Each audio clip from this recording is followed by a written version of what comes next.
Hi friend, कैसे हैं आप? आई होप आप अच्छे ही होंगे। आज हम इस वीडियो में कला वर्ग यानी कि आर्ट साइड का प्रैक्टिस सेट करने वाले हैं।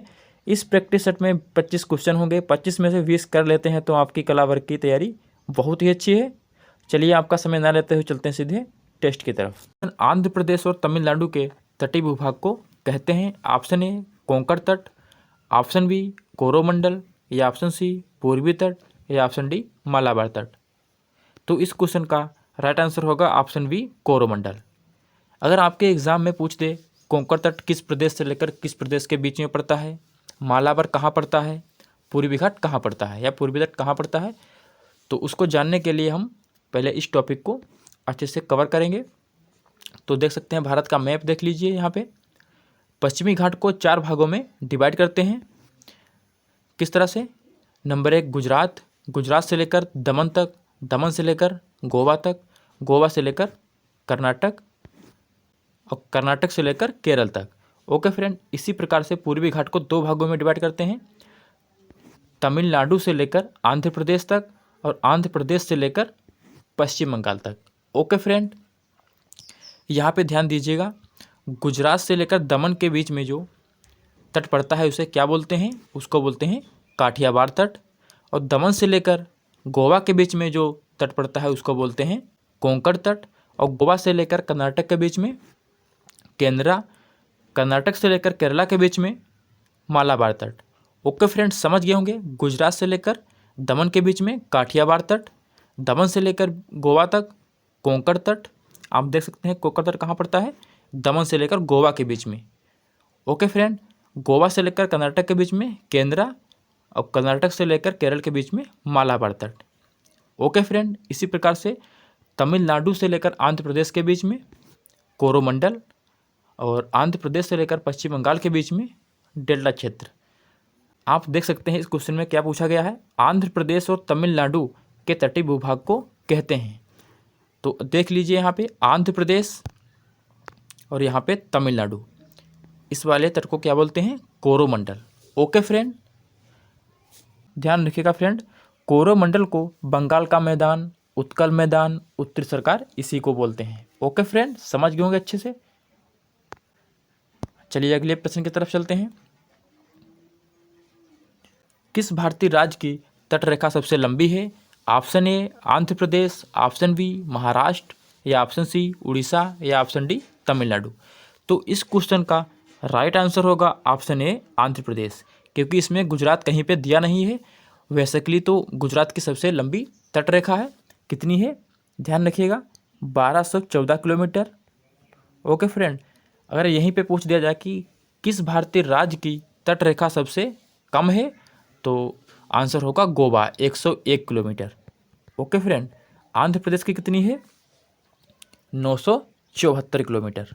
ओके फ्रेंड्स, समझ गए होंगे अच्छे से। अगला क्वेश्चन देखते हैं, निम्नोक्त भारतीय राज्यों में से कौन सा लगभग इतना बड़ा है जितना कि यूरोप का एक राष्ट्र पोलैंड? इस क्वेश्चन में यह पूछा गया है कि भारत देश का ऐसा कौन सा राज्य है जो यूरोप में एक राष्ट्र है पोलैंड उसके बराबर हिस्सा रखता है।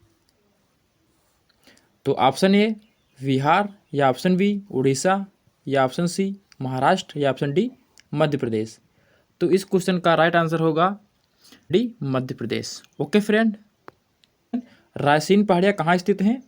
इस क्वेश्चन का राइट आंसर है ऑप्शन ए, जहाँ राष्ट्रपति भवन स्थित है। ओके फ्रेंड, चलिए अगले प्रश्न की तरफ चलते हैं।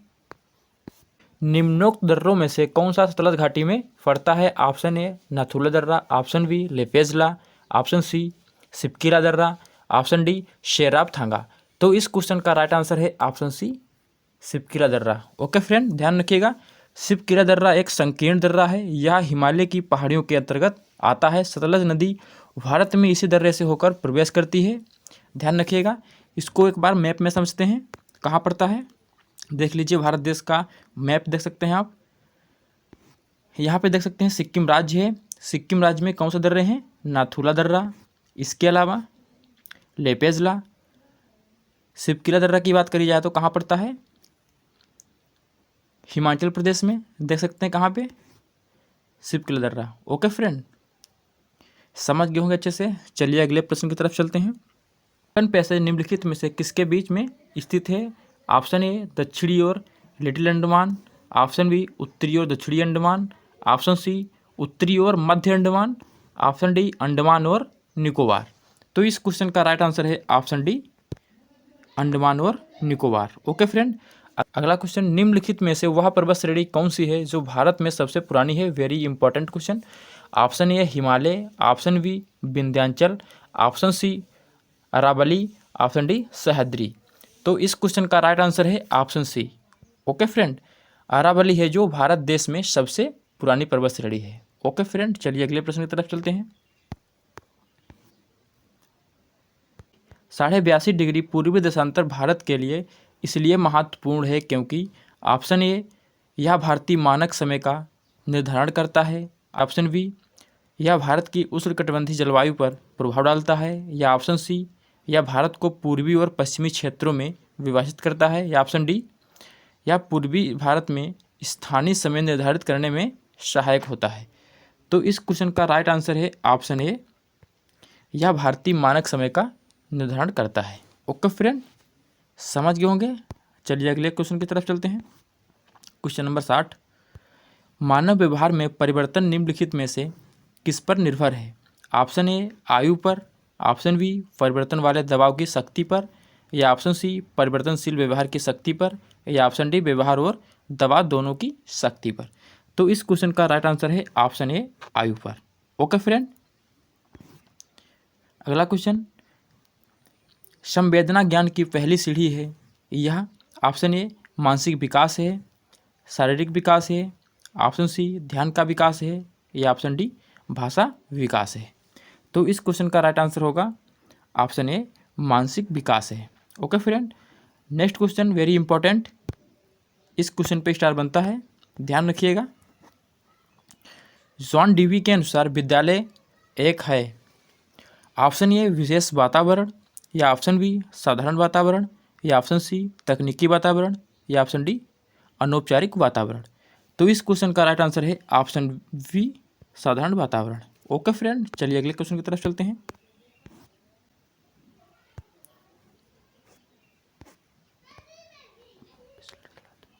मनोविश्लेषणात्मक उपागम का प्रतिपादन किसने किया था? इस तरह के क्वेश्चन आते हैं कला वर्ग में, ध्यान रखिएगा। अगर 2023 में सरकारी कॉलेज से वेट करना है तो हमारे चैनल को सब्सक्राइब कर लीजिए, निश्चित ही सहायता मिलेगी। Option A Erikson, option B टेम्सर, ऑप्शन सी शेल्डन, या ऑप्शन डी फ्रायड। इस क्वेश्चन में यह पूछा गया है कि मनोविश्लेषणात्मक उपागम का प्रतिपादन किसने किया था? तो इस क्वेश्चन का राइट आंसर होगा option C Sheldon. Okay friend, ध्यान रखिएगा, इस तरह से क्वेश्चन पूछे जाते हैं। अगला क्वेश्चन, भारत का मानक समय ग्रीनविच माध्य समय से 5.5 घंटे आगे है, ध्यान रखिएगा। किस नगर को भारत की सिलिकॉन घाटी कहा जाता है? Option A Mumbai, option B Chennai को, या ऑप्शन सी हैदराबाद, या ऑप्शन डी बेंगलुरु को। तो इस क्वेश्चन का राइट आंसर है ऑप्शन डी बेंगलोर। बेंगलोर को भारत की सिलिकॉन घाटी कहते हैं। ओके फ्रेंड, फूलों की घाटी कहाँ स्थित है? उत्तराखंड में, ध्यान रखिएगा। चलिए अगले क्वेश्चन की तरफ चलते हैं।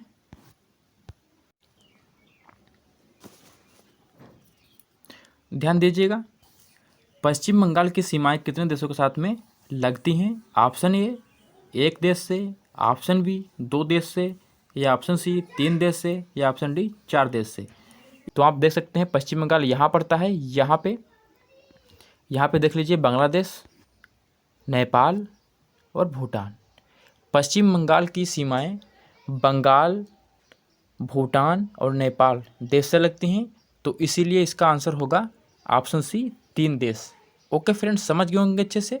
चलिए अगले प्रश्न की तरफ चलते हैं। क्वेश्चन, भारतीय उपमहाद्वीप मूलतः एक अंग था। ऑप्शन ए जुरासिक लैंड का, ऑप्शन बी अंगारा लैंड का, ऑप्शन सी आर्यभट्ट का, ऑप्शन डी गोंडवाना लैंड का।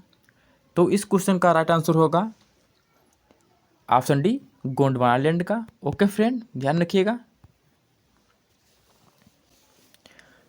अगला क्वेश्चन, नागा, खासी और गारो पहाड़ियाँ स्थित हैं। ऑप्शन ए पूर्वांचल पर्वतमाला में, ऑप्शन बी काराकोरम पर्वतमाला में, ऑप्शन सी जस्कर पर्वतमाला में, ऑप्शन डी हिमालय पर्वतमाला में। तो इस क्वेश्चन का राइट आंसर होगा ऑप्शन ए पूर्वांचल पर्वतमाला में। ओके फ्रेंड, इसको हम मैप से समझेंगे। यहाँ पड़ती है गारो पहाड़ियाँ, यहाँ पड़ती हैं नागा पहाड़ियाँ, यहाँ पड़ती हैं जयंतिया पहाड़ियाँ, यहाँ पड़ती हैं खासी पहाड़ियाँ। ओके फ्रेंड, ध्यान रखिएगा, गारो, खासी, जयंतिया और नागा पहाड़ियाँ ये कहाँ स्थित हैं? पूर्वांचल पर्वतमाला में। ओके फ्रेंड, समझ गए होंगे अच्छे से। चलिए अगले क्वेश्चन की तरफ चलते हैं। नेक्स्ट क्वेश्चन, कौन सी पर्वत श्रेणी भारत में स्थित है?